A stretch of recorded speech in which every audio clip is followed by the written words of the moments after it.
평생 거절 한 번 못하고 사신 분 손 들어보세요. 미안한데 이번 한 번만 내가 아니면 안 돼.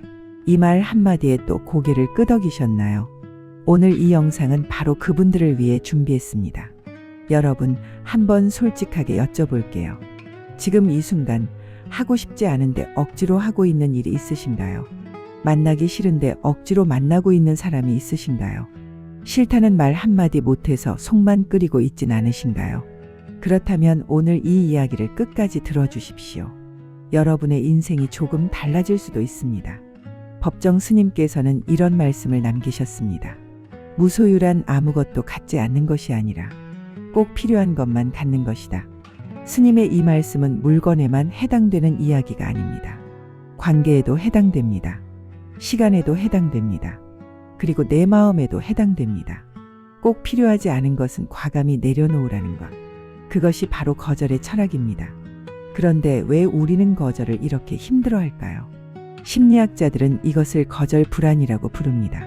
상대방이 나를 싫어할까봐, 분위기가 어색해질까봐, 이기적인 사람으로 보일까봐, 이 두려움이 우리 입을 막아버리는 겁니다. 그런데 한번 생각해 보십시오.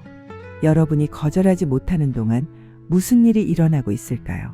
하고 싶지 않은 일을 억지로 하면서 마음이 달아갑니다. 만나기 싫은 사람을 억지로 만나면서 에너지가 고갈됩니다. 그리고 어느 순간 진짜 소중한 사람에게 줄 마음이 남아있지 않게 됩니다. 거절하지 못한 대가가 생각보다 훨씬 크다는 것을 아셔야 합니다. 법정 스님께서는 이렇게 말씀하셨습니다. 거절은 미움이 아니라 나를 지키는 자비입니다. 이 말을 천천히 곱씹어 보십시오. 자비. 불교에서 자비란 남을 불쌍히 여기고 고통을 덜어주는 마음입니다. 그런데 스님은 거절을 자비라고 하셨습니다. 왜일까요?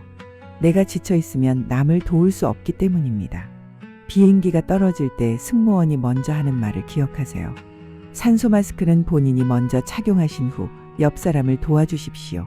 왜 그럴까요? 내가 먼저 쓰러지면 아무도 도울 수 없기 때문입니다.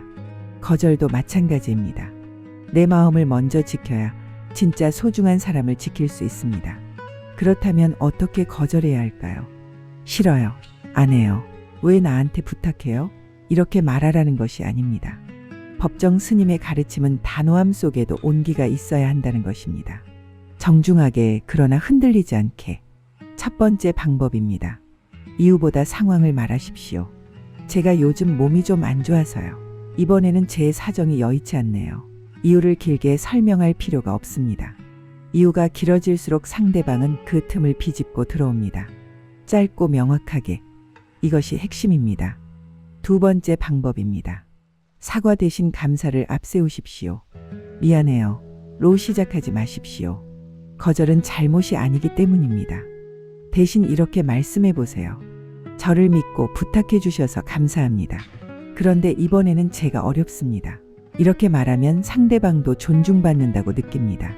그리고 여러분도 죄책감에서 조금 자유로워집니다. 세 번째 방법입니다. 대안을 제시할 수 있다면 제시하십시오. 제가 직접은 어렵지만 이런 방법은 어떨까요? 모든 거절에 대안이 필요한 것은 아닙니다. 하지만 대안을 제시할 수 있을 때는 관계가 훨씬 부드러워집니다. 거절하면서도 마음을 전할 수 있는 가장 지혜로운 방법입니다. 그런데 여기서 가장 중요한 것이 있습니다. 거절 후에 찾아오는 죄책감을 어떻게 다루느냐입니다. 거절하고 나면 마음이 불편합니다. 내가 너무 매정한 건 아닐까? 저 사람이 상처받진 않았을까? 다음에 나를 어떻게 볼까? 이런 생각들이 밀려옵니다. 이것은 여러분이 나쁜 사람이어서가 아닙니다.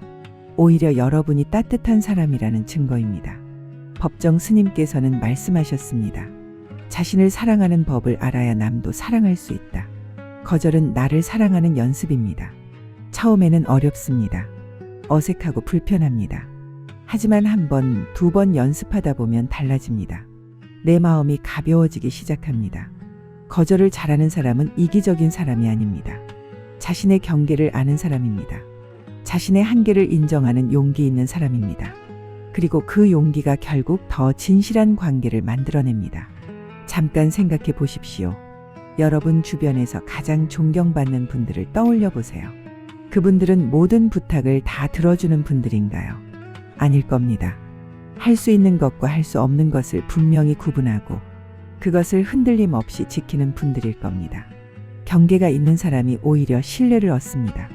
오늘부터 딱 하나만 연습해 보십시오. 하루에 한 번 작은 것부터 거절해 보십시오. 커피 한 잔 더 마시기 싫을 때 괜찮습니다. 길게 통화하기 힘들 때 지금은 통화가 어렵습니다. 큰 거절이 아니어도 됩니다. 작은 거절의 경험이 쌓이면 정말 중요한 순간에 여러분을 지켜줄 힘이 됩니다. 법정 스님의 말씀으로 오늘을 마무리하겠습니다. 거절은 상처 주는 것이 아닙니다. 서로를 더 건강하게 하는 선택입니다. 당신은 거절할 자격이 있습니다. 아니, 거절해야 할 의무가 있습니다. 나 자신에게, 여러분께 한 가지 여쭤보고 싶습니다. 지금 이 순간 마음속에 거절하지 못하고 있는 것이 있으신가요? 그것이 무엇인지 댓글로 나눠주시겠어요? 여러분의 이야기가 누군가에게 큰 용기가 됩니다. 삶의 지혜가 필요하시다면 고요 속의 지혜와 함께 해주세요.